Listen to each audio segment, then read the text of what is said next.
Hello guys, स्वागत है आपका एमबीबीएस जर्नी के एक और एपिसोड में। आज हमारे साथ जुड़ चुके हैं एक और गेस्ट जो कि पुष्पेश जी हैं। पुष्पेश जी, आप अपना इंट्रोडक्शन दे दीजिए एक हेलो बार। एवरीवन, मेरा नाम पुष्पेश पांडे है और इस बार नीट 2021 में मेरे 636 मार्क्स आए हैं विथ AIR 6854। और मुझे एमबीबीएस में आपकी यूपी की फर्स्ट राउंड की काउंसलिंग से BRD medical college Gorakhpur allot हुआ है।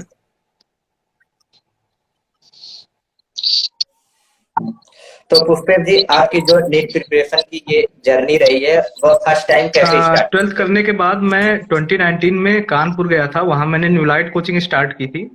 तो न्यूलाइट कोचिंग स्टार्ट करने के साथ ही मेरी नीट की जर्नी स्टार्ट हुई। तो आपका selection as a first time हो गया था या नहीं, आपने ये मेरा ड्रॉप किया थर्ड था? ड्रॉप था फर्स्ट ईयर। बाकी 2 साल कुछ कमियां रह गई जिस कारण सिलेक्शन नहीं हुआ, तो ये मेरा थर्ड ड्राफ्ट था और इस बार मैं सिलेक्ट हुआ। तो जैसा कि हर ड्रॉप के बाद आप अपनी कमियां निखारते गए, फिर फाइनली आपका यस। सिलेक्शन हो गया। हम्म। तो वो जब आपका फर्स्ट टाइम रिजल्ट आया था और आपको पता चला होगा कि नहीं, इस बार नहीं हो सकता, तो फिर आपने किस तरीके से अलग ढंग से देखिए, प्रिपरेशन सबसे पहले दोबारा तो स्टार्ट की थी? पहले तो बहुत डिप्रेशन हुआ कि अभी फिर से 1 साल मेरा वेस्ट हो गया और मुझे फिर से 1 साल देना पड़ेगा। लेकिन इस डिप्रेशन में रहकर कुछ होना नहीं था, इसलिए सबसे पहले मैंने एक काम किया कि मैं मेरे से जो लास्ट ईयर जो गलतियां हुई थी, सबसे पहले मैंने उसकी एक कॉपी पे लिखना स्टार्ट किया कि पूरे साल मुझसे गलतियां क्या क्या हुई थी। मतलब ओवरऑल इन द सेंस कि पढ़ने में कुछ छूट गया, या फिर टाइम टेबल गड़बड़ रहा, या फिर मैंने प्रॉपर टॉपिक कवर नहीं कर पाए, कोर्स नहीं कर पाए। ये सारी गलतियां मैंने पहले एक बार ईयर स्टार्ट करने से पहले रिव्यू की, मैंने उसे एक कागज पर लिखा। और ये हुआ कि नहीं, इन चीजों को अब की नहीं करना है, ये इस गलतियों को अवॉइड करना है। हम्म। तो फाइनली आपका सिलेक्शन हो गया, तो आपका सिलेक्शन होने के पीछे जो आपका सक्सेस क्रेडिट है वो आप देखिए, किसे देना सक्सेस चाहते हैं? क्रेडिट सबसे पहले तो मेरे पेरेंट्स को जाता है, मेरे बड़े भाई को जाता है, क्योंकि पूरे 3 साल इन्होंने जो मेंटल सपोर्ट प्रोवाइड किया, जो कि बहुत जरूरी होता है आपको अच्छे से वर्क करने के लिए। अगर आप पढ़ाई भी करते हैं तो आपको मेंटल सपोर्ट बहुत ज्यादा जरूरी होता है। पढ़ाई तो आपको खुद ही करनी होती है, बाकी जो मेंटल सपोर्ट फैमिली देती है उससे बड़ा कोई मोटिवेशन नहीं हो सकता।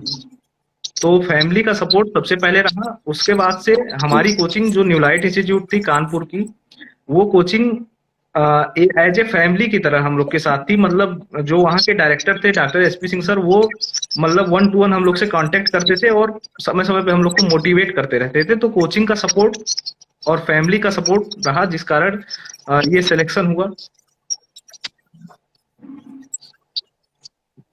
हम्म। तो अभी आपका सिलेक्शन बीआरडी गोरखपुर में हुआ है, तो आपकी अपने कॉलेज से क्या एक्सपेक्टेशन है? क्या आप हाँ, एक्साइटेड हैं वहां एक्साइटमेंट जाने तो के बहुत लिए? ज्यादा है, क्योंकि काफी टाइम बाद ये समय आया है कि मुझे कॉलेज में जाने का मौका मिल रहा है।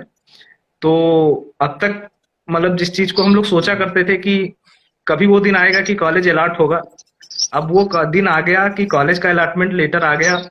अब बस ये है कि जल्दी से कॉलेज लाइफ स्टार्ट हो, एक्साइटमेंट बहुत ज्यादा है। और कॉलेज लाइफ के साथ आपके सीनियर की रैगिंग भी स्टार्ट जो आप लोगों की करेंगे, इसके लिए हाँ, भी आप मतलब एक्साइटेड रैगिंग हैं? तो नहीं कह सकते। हाँ, ये इंट्रो होता है, सीनियर जूनियर का इंटरेक्शन होता है, तो एक्साइटमेंट है हर चीज के लिए। हम्म। तो एज ए आपके तीनों सब्जेक्ट के लिए आपकी प्रिपरेशन देखिए, स्ट्रेटजी अभी क्या जो थी? प्रेजेंट टाइम का नीट का ट्रेंड है, उसके अकॉर्डिंग जो सबसे proper to the point strategy होनी चाहिए, वो ये है कि बायो और केमिस्ट्री, ये होल एनसीईआरटी, मतलब एनसीईआरटी के अलावा कुछ भी नहीं आप टच करते हैं, सिर्फ केवल एनसीईआरटी पढ़ते हैं, तो वो मोर देन सफिशियंट है आपको बायो और केमिस्ट्री में अच्छा स्कोर करने के लिए। बाकी फिजिक्स ऐसा सब्जेक्ट है जिसमें you have to build up your concepts. मतलब जब तक आपके कॉन्सेप्ट स्ट्रांग नहीं होंगे तब तक आप फिजिक्स में बहुत अच्छा स्कोर नहीं कर पाएंगे। और फॉर सिलेक्शन आपको 30-35 सवाल जी। तो एन एवरेज करने ही हैं, जो ऐसे नहीं होंगे कि डायरेक्ट फार्मूला बेस्ड होंगे या आपने डायरेक्ट कर दिया। आपके कंसेप्ट स्ट्रांग होने चाहिए, तो फिजिक्स के लिए आप कंसेप्ट बिल्डिंग पे काम करें, और बायोकेमिस्ट्री के लिए आप एनसीईआरटी पर फोकस करें।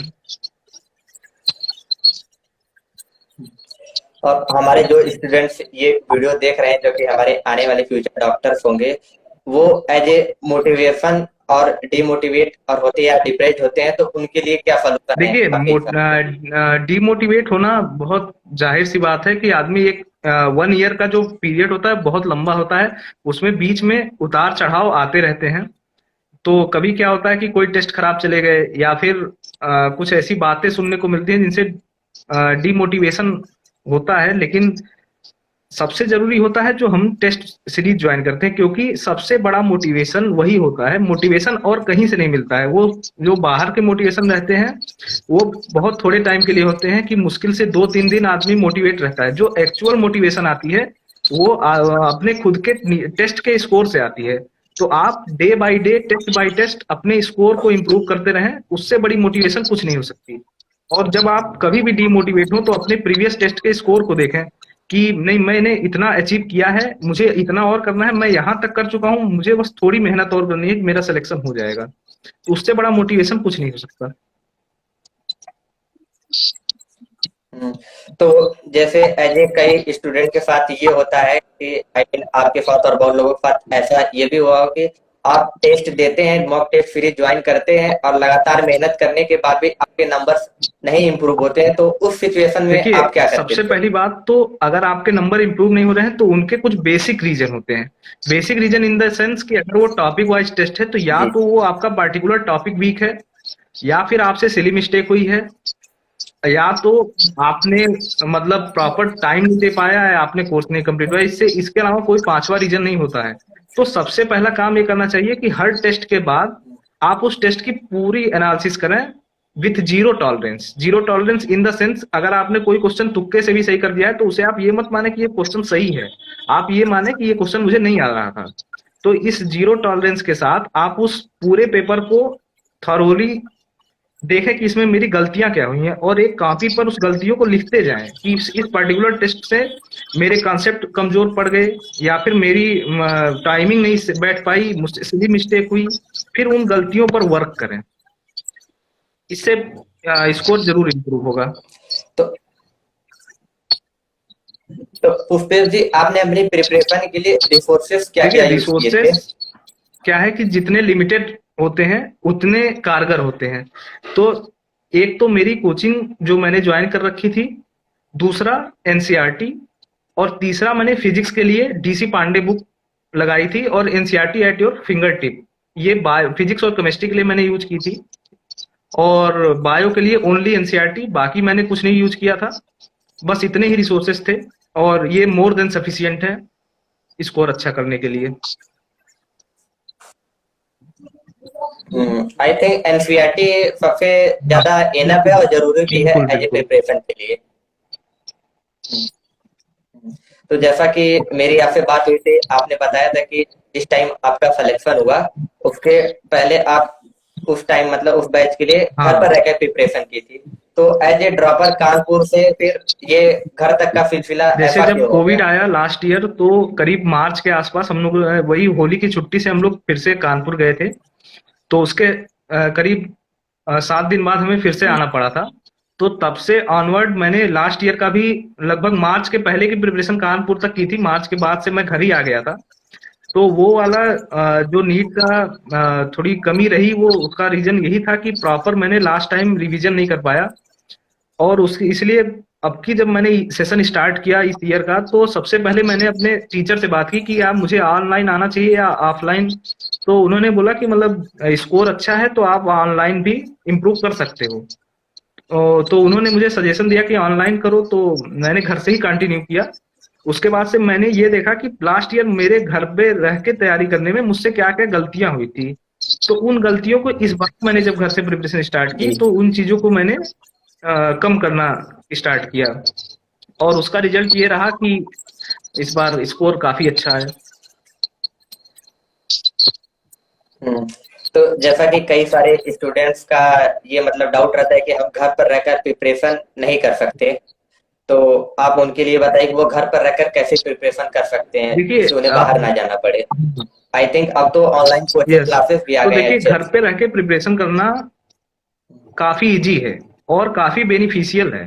जहां तक मेरा जो एक्सपीरियंस है मैं बताऊं, तो उस अकॉर्डिंग तो मैंने यही एक्सपीरियंस किया कि घर रहकर सबसे पहली बात तो डिस्ट्रैक्शन बिल्कुल नहीं होती। घर पे स्टडी करने में डिस्ट्रैक्शन बिल्कुल नहीं होती, क्योंकि अगर आपको कोई भी प्रॉब्लम है, कोई भी डिप्रेशन है, या कुछ भी आपकी जो फीलिंग है उसको आप पेरेंट्स के साथ शेयर कर सकते हैं।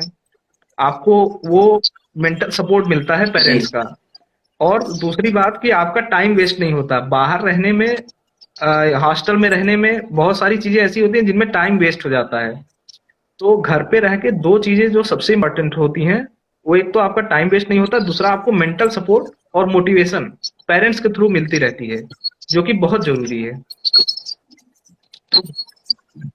जी, तो आपकी प्रिपरेशन के दौरान आपका सबसे अच्छा गुड टाइम कौन था और बैड टाइम कौन था, जब आपको लगा कि हाँ ये बैड टाइम है, ये हाँ, गुड टाइम है, प्रिपरेशन के प्रिपरेशन के दौरान दौरान? ऑब्वियसली सबसे बुरा बैड टाइम वही था जब कोविड अपने पीक पर था। क्योंकि मैं खुद कोविड से जी। इन्फेक्ट हो गया था। तो वो जो 15 दिन रहे मेरे कोविड के, उसमें मेरी पढ़ाई बिल्कुल नहीं हो पाई। तो वो मेरे प्रिपरेशन का सबसे बुरा टाइम जी। था। क्योंकि उस समय कंडीशन ये थी कि अगर आदमी ये सोच रहा है कि मुझे पढ़ना भी है, फिर भी वो इस हालत में नहीं है कि वो पढ़ सके। तो वो जो 15 दिन का समय था, वो सबसे खराब समय था। और गुड टाइम तो हर वो समय गुड था जब टेस्ट का स्कोर आता था और टेस्ट में नंबर अच्छे आते थे, तो उससे बहुत मोटिवेशन मिलती थी। तो गुड टाइम वो रहा, और बैड टाइम ये कोविड का टाइम रहा। हम्म। तो आपने अपने बैड टाइम से ओवरकम किया कोविड से, और उसके बाद आपने प्रिपरेशन पर ध्यान दिया, उसके बाद फाइनली अब रिजल्ट आपके सामने है, आपको मेडिकल कॉलेज अलॉट हो चुका है। तो जब आपका मेडिकल कॉलेज अलॉट हुआ और नीट का रिजल्ट आया, तो आपके पेरेंट्स का क्या रिएक्शन था उस टाइम? आई मीन सब यस, जगह खुशहाली ही पेरेंट्स का खुशहाली होगी। पेरेंट्स बहुत खुश थे। इनफैक्ट खुशी का माहौल तो उसी दिन से था जिस दिन मैंने नीट का एग्जाम दिया था। और एग्जाम देके आके मैंने आंसर की से अपने मार्क्स हम्म। मैच कराए थे। तो मतलब जो मार्क्स मेरे आ रहे थे 636, तो उसमें ये श्योर था कि कोई अच्छा कॉलेज अलॉट हो जाएगा। तो खुशी का माहौल तो तब से ही था। बाकी जिस दिन रिजल्ट आया उस दिन इस चीज पे मुहर लग गई, और आज जब अलॉटमेंट लेटर आया कल, तो मतलब खुशी ऐसी थी कि जिसे हम बता नहीं सकते। कि मतलब, यस, हाँ, वो तो मैं उसे समझ हम सकता बता हूँ। नहीं सकते कितनी खुशी थी। फाइनली फाइनली आपकी मेहनत रंग लाई। तो अब ये लास्ट क्वेश्चन है, तो जाते जाते आप ऐसे कुछ वर्ड्स या फिर कुछ प्रिपरेशन स्ट्रेटजी ऐसी बताते जाइए जो कि हमारे आने वाले फ्यूचर डॉक्टर्स को काफी हेल्प करें उनके नीट प्रिपरेशन में, और उन्हें मोटिवेट रहने के लिए काफी देखिए, उनका मोटिवेट करें। सबसे पहली बात तो पूरी नीट की प्रिपरेशन बस 3 चीज पे ही निर्भर है: आपके हार्ड वर्क, और आपकी स्ट्रेटजी पर, आपके डेडिकेशन पर। आप बिल्कुल भी डिस्ट्रैक्शन से की तरफ मत जाएं, फोन और बाकी चीजों से दूर रहें। और मोटिवेशन का सबसे बड़ा सोर्स होता है आपके टेस्ट के नंबर। तो बिल्कुल टेस्ट पर बिल्कुल ध्यान दें, टेस्ट सीरीज अवश्य लें, और उस पे अपने marks test by test improve करते रहें। उससे बड़ी मोटिवेशन कुछ नहीं होगी। और मेन ये है कि आपकी स्ट्रेटजी रखिए, पर सब्जेक्ट आपकी अपनी स्ट्रेटजी होनी चाहिए कि नहीं, मुझे ये चीजें सूट कर रही हैं। किसी की बताई हुई स्ट्रेटजी बहुत काम नहीं आती है, जितना आप सेल्फ फील करते हैं कि नहीं मेरे लिए ये चीज अच्छी है। अपने लिए खुद सोचिए कि नहीं मुझे क्या करना चाहिए, मेरे जो कमी है उसको दूर करने के लिए मैं क्या कर सकता हूँ। तो खुद की स्ट्रेटजी डेवलप करिए। स्ट्रेटजी मोस्ट इंपॉर्टेंट है पर सब्जेक्ट। और लास्ट में हम लोग के टीचर हम लोग को मोटिवेट करने के लिए कहते थे, तो वो लाइनें यही थी कि मुश्किलें दिल के इरादे आजमाती हैं, स्वप्न के पर्दे निगाहों से हटाती हैं, हौसला मत हार गिरकर ओ मुसाफिर, ठोकरें इंसान को चलना सिखाती हैं। सही लाइन आपने कही पुष्पेश जी। ये हमारे फ्यूचर डॉक्टर को जरूर देखना चाहिए। तो आपसे मिलके बहुत अच्छा लगा।